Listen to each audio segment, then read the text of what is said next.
Have you ever had a friend who was your complete opposite, yet you fit together perfectly? That was the story of Lucas and Amir. Lucas was quiet and thoughtful.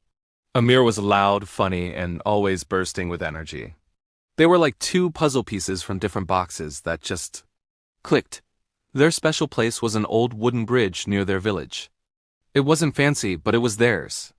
Every afternoon, they'd meet there to talk about everything, their biggest dreams, their secret fears, boring school stuff, and all the silly inside jokes that only they understood. It was their sanctuary, the heart of their friendship. But as they got older, life started pulling them in different directions.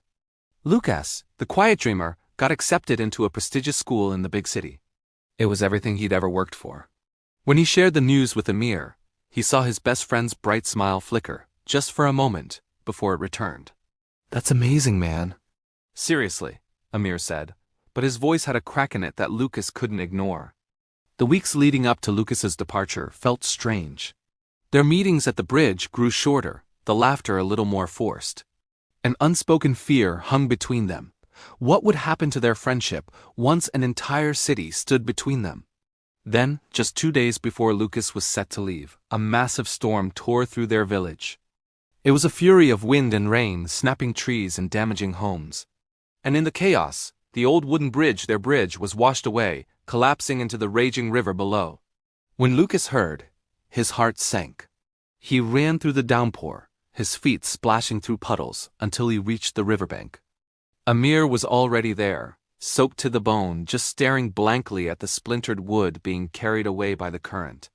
"It's gone," Amir whispered, his voice barely audible over the storm. Lucas could only nod. "Yeah." A heavy silence fell between them, filled only by the sound of the rain. Then, Lucas spoke softly, breaking the spell. "Maybe the bridge is gone. But I'm not.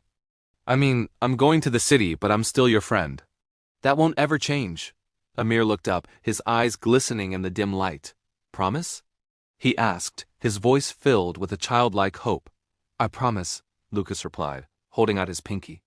A real laugh, the first one in weeks, escaped Amir's lips as he locked his pinky with Lucas's. "If you break this promise, I'll walk all the way to the city and drag you back myself." They both burst into laughter, a sound so warm and genuine it seemed to push back the storm around them.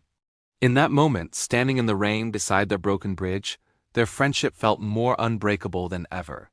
The morning Lucas left, there were no sad goodbyes. Amir stood waving, a huge grin on his face, and shouted, "Don't forget me, city boy." Lucas, leaning out the window, yelled back, "Never," and he meant it. He kept his promise. Every single weekend, he called